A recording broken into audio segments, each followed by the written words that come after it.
সূরা মায়েদার এখন 49 নম্বর আয়াতটা আপনারা শোনেন। বিসমিল্লাহির রহমানির রহিম ওয়া আনজালনা ইলাইকাল কিতাবা বিল হাক্কি মুসাদ্দিকাল লিমা বাইনা ইয়াদাইহি মিনাল কিতাবি ওয়া মুহাইমিনান আলাইহি ফাহকুম বাইনাহুম বিমা আনজালাল্লাহু ওয়া লা তাত্তাবি' আহওয়াআহুম আম্মা জাআকা মিনাল হক। আল্লাহু আকবার। এই আয়াত কিন্তু গোটা হইল না, কেবল অর্ধেক করে বাইল কম। রে কত বড় আয়াত রে। আল্লাহ তাআলা বলছেন, হে নবী, ওয়া আনজালনা, আমি অবতীর্ণ করলাম, ইলাইকা, আপনার কাছে। এখানে এক বচন ব্যবহার করছি, ইলাইকা, কা মানে আপনি, একক ব্যক্তি। হে নবী, আমি আপনার কাছে একটা কিতাব নাজিল করলাম, বিল হাক্কে, এই কিতাবের মধ্যে সকলের অধিকার সংরক্ষণ করা আছে। বিল হক মানে কি? হক মানে অধিকার। হক মানে কি? কোথায় আমার হক আমাকে ওর হক, এখন হকটা বুঝলাম, হকটা কাক হয়। কোথায় আমার হকের জিনিস বারে এই কারেলে চলে গেল। তার মানে হক মানে কি? এটি হক মানে হচ্ছে রাইটস, অধিকার। আমাদের দেশের হিউম্যান রাইটস আছে না, মৌলিক মানবাধিকার আছে না, মানুষের যে অধিকার, শিশুর অধিকার, এতিমের অধিকার, মিসকিনের দরিদ্র মানুষের অধিকার আছে না, এগুলা। রুগীদের অধিকার কি? চিকিৎসা পাওয়া, সরকারের কাছ থেকে চিকিৎসা পাওয়া রুগীর অধিকার। তাই বলে হাসপাতালের স্টাফের কাছে কোপান খাওয়াতে অধিকার নয়। ওরা তো বেশি টেরিবারি করলে ঠিক মতো রুগীর লোক কুবে পাতাল করে ফেলে দেয়।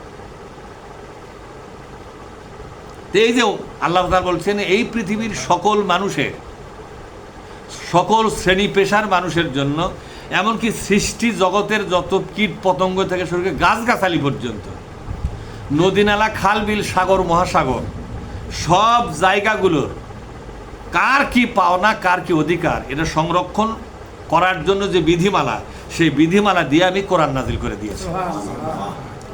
এখানে শুধু মানুষের অধিকার সংরক্ষণ করা হয় নাই, এটা বন জঙ্গলের অধিকারও সংরক্ষণ করা হয়েছে। নদী নালা, খাল বিলের অধিকারও কি করা হয়েছে? সংরক্ষণ করা হয়েছে। কথা বোঝা গেল কি? তা আমি সর্বপ্রকার অধিকার দিয়ে, মানে এই কোরআন যদি কায়েম হয়, এই পৃথিবী পরিচালনার জন্য আর কোনো গোয়েন্দারের কাছে যা আইন চাওয়া লাগবে না। এখান থেকেই একটা পশুর কি কি অধিকার, কি কি পাওনা, এ কোরআন আপনাকে বলে দেবে।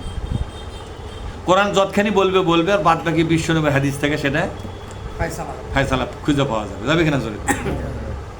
এদিন ইসলামকে পরিপূর্ণ জীবন ব্যবস্থা কেন বলা হয়? এই জীবন কি শুধু মানুষের জীবন? না না না, একটা বৃক্ষ বেঁচে থাকার অধিকার আছে। একটা বৃক্ষের কি কি পাওনা, একটা পশুর কি কি পাওনা, পরিমিত খাবার, তার থাকার জায়গা সুন্দরের ব্যবস্থা, তার চিকিৎসার ব্যবস্থা, ওভারলোড যাতে না হয়, পশুর প্রতি বেশি অবিচার যাতে না করা হয়, বেশি বোঝা যেন পশুর উপর চাপাইয়া দেওয়া না হয়। এলে সার্বিক বিষয় আল্লাহ নবী স্পষ্ট ভাষায় বলে গেছে। আল্লাহ তাআলা বলছেন যে আমি সর্বপ্রকার অধিকার নিশ্চিত করে কোরআন নাজিল করেছি। সুবহানাল্লাহ। এই কোরআন আরেকটা কাজ হলো মুসাদ্দিকাল লিমা বাইনা ইয়াদাইহি মিনাল কিতাবি। সমসাময়িক জামানায় যে কিতাবগুলো আমার নাজিল করা ছিল, সেই কিতাবগুলোর সত্যতা যাচাই করে দিবা আমার এই কোরআন।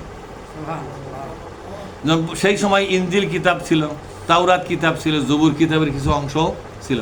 এমনকি হযরত লোকমান আলাইহিস সালাম, তার কিছু নীতিমালা, তার কিছু নসিহাতে লোকমান নামে নসিহার কিছু ছোট ছোট পুস্তিকা ছিল মধ্যপ্রাচ্যে। লোকমান হাকিম কিন্তু বিখ্যাত, সৌদি আরবের মধ্যপ্রাচ্যের জনগণের কাছে বিখ্যাত ব্যক্তি ছিল লোকমান। তাকে হাকিম বলা হয়। লোকমান হাকিম মানে মহাপণ্ডিত, হাকিম মানে মহাপণ্ডিত। লোকমান ছিল মহাপণ্ডিত। তারও কিছু নসিহতের কিতাবপত্র সমাজে মানে চালু ছিল, সমাদৃত ছিল। এখন এর মধ্যে কতখানি সঠিক আছে আর কতখানি ব্যাঠিক আছে, এটা যাচাই করে দেবে কোরআন। এই জন্য আপনার মুসাদ্দিকান কি বলা হচ্ছে? মুসাদ্দিকান। এটা হলো মুসাদ্দিক। এটা কি জোরে বলুন? মুসাদ্দিক। সামনে এসে বসো। যে তাওরাত কিতাব বলো, ইনজিল কিতাব বলো, এর মধ্যে কতখানি সঠিক আর কতখানি মানুষের কথা ঢুকে দিয়েছে আর কতখানি কথা বাদ দিয়েছে, এটা যাচাই বাছাই করার একমাত্র কোষ্ঠী পাথর হলো কোরআন।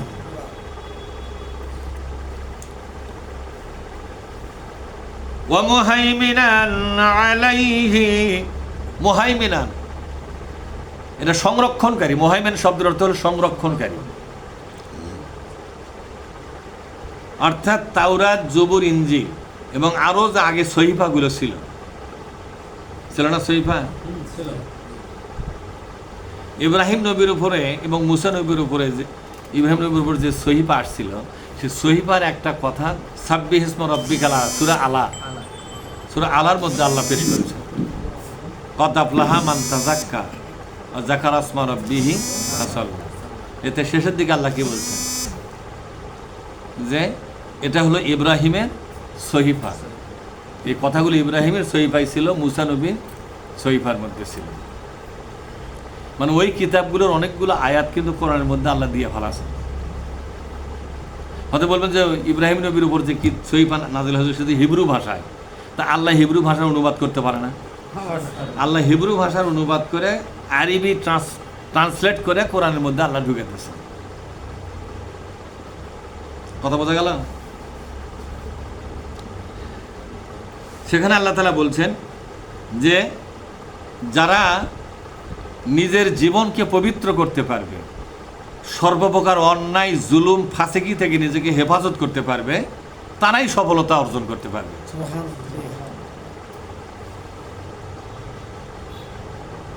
এখানে আল্লাহ তাআলা বলছেন যে মুহাইমিনান, সকল কিতাবের মূল শিক্ষা আমার কোরআন সংরক্ষণ করতেছে। অর্থাৎ এই কোরআন পড়লে এখানে তাওরাতের কিতাবের শিক্ষা এখানেই খুঁজে পাবা, ইনজিল কিতাবের মৌলিক শিক্ষাগুলো এখানেই খুঁজে পাবা, জাবুর কিতাবের মৌলিক শিক্ষাগুলো এখানেই খুঁজে পাবা। আল্লাহ তাআলা বলছেন আমার নাজেল করা পৃথিবী শুরু থেকে কোরআন নাজেলের আগ পর্যন্ত যত কিতাব নাজেল করেছি, যত সহিফা নাজিল করেছি, সবগুলো কিতাবের, সবগুলো সহিফার মৌলিক যে শিক্ষা, সেই শিক্ষাটা আমার কোরআনে আমি সংরক্ষণ করে দিয়েছি। এ কোরআন শুধু কোরআনের জন্য কোরআন নয়, এ কোরআন অনেকগুলা কিতাবের শিক্ষাকে ধারণ করতেছে। এই কোরআন তাওরাতকে ধারণ করে, এ কোরআন ইনজিলকে ধারণ করে, এ কোরআন জাবুরকেও ধারণ করে, এ কোরআন সকল নবীদের ওপর নাজিল হওয়া সহিফাগুলোর শিক্ষাকেও ধারণ করে। দেখছেন কি সুন্দর কথা আল্লাহ বলছেন, আমার এই নাজিল করা কিতাবটা শুধু তোমাদের জন্য কিতাব নয়, পূর্ব জামানার সকল কিতাবের শিক্ষা, মৌলিক শিক্ষা, মৌলিক হেদায়েত আমি কোরআনের মধ্যে ধারণ করে দিয়েছি। এ কোরআন পড়া মানে সকল কিতাব পড়তেছো তুমি, এ কোরআন মানে তুমি তাওরাত পড়তেছো, এ কোরআন পড়া মানে তুমি ইনজিল কিতাব পড়তেছো, এ কোরআন পড়া মানে জাবুর কিতাব পড়তেছো। এটা নতুন তথ্য পেলেন না আপনারা? কথা কয় না, তথ্যটা নিতে টাকা লাগিচ্ছে না মনে হয়, তাই না? মেডিকেলে পড়তে টাকা লাগে তো শুনতে খুব মজা, এটা ফ্রি শুনতেছেন, 1 টাকাও লাগবে না। এই জন্য বুঝা পাচ্ছেন না যে তথ্যটা কত মূল্যবান। আমি তো চ্যালেঞ্জ করে বলতে পারি যে এই কথাটা, এই বাক্যগুলো আপনি জীবনে এই প্রথম শুনলেন। বলেন আপনি, আমি অতিরিক্ত বললাম যে কোরআন পড়া মানে তাওরাত পড়া, কোরআন পড়া মানে ইনজিল পড়া, কোরআন পড়া মানে জবুর পড়া, কোরআন পড়া মানে সকল নবীদের উপর যে সহিফা নাজিল করা হয়েছিল, সহিফা মানে ছোট ছোট কিতাব, সংক্ষিপ্ত, সে সহিফার সকল আয়াতের শিক্ষাগুলো কোরআনের মধ্যে আল্লাহ ঢুকে দেয়। বলছে মুহাইমিনান, সকল পূর্ব জামানার কিতাবগুলোকে আমার কোরআন ধারণ করে এবং সংরক্ষণ করতেছে। আর দুনিয়ার কোনো কিতাব খোঁজা লাগবে না, এখানেই তাওরাত পাবা, এখানে ইনজিল পাবা, এখানে জাবুর পাবা, এখানেই লোকমান হাকিমের নসিহতগুলো পাবা, এখানেই তুমি পাবা ইব্রাহিম নবীর উপর নাজিল হওয়া ওই সহিফার নসিহতগুলো এখানেই পাবা। কথা কি বোঝা গেল?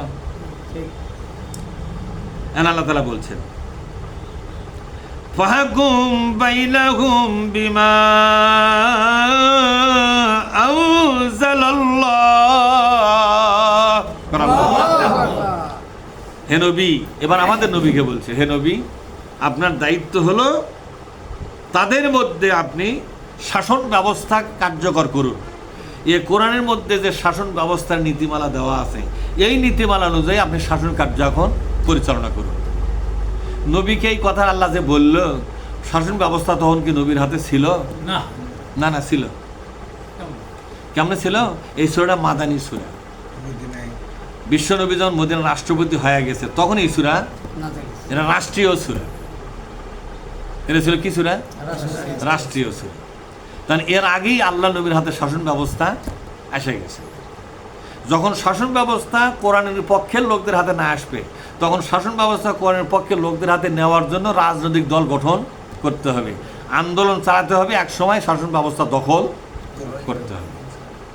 তখন আল্লাহ এই আয়াতটা তাদের উপর বর্তাবে। এখন তোমরা চেয়ার ফাঁসে বলে পাসি, এখন পুরা শাসন ব্যবস্থা চালাবার অধিকার পাসি, তাহলে আমার কোরআন অনুযায়ী এখন তুমি শাসন ব্যবস্থা কার্যকর করো।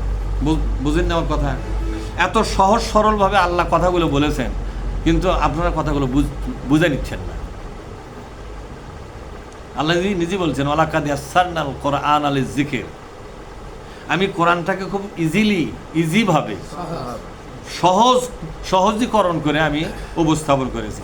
এটা বুঝতে খুব বেশি একটা বেগ পাওয়া লাগবে না, একেবারে হাইকোর্টের একেবারে অত বড় পণ্ডিত হওয়া লাগবে না, হালচাষ করে এসেও কোরআন বোঝা সম্ভব। মানে উপর লেভেল থেকে নিচের লেভেল, রাষ্ট্রপতি থেকে চৌকিদার পর্যন্ত সকল শ্রেণীর মানুষের বুঝের মতো করে আমি কোরআন নাজিল করে দিয়েছি। এটা বোঝার জন্য ডক্টরেট পাস করা লাগবে না। এই যে আমি কথাগুলো বুঝে দিচ্ছি, আপনারা কি ডক্টরেট পাস করে বুঝিচ্ছেন কথাগুলো?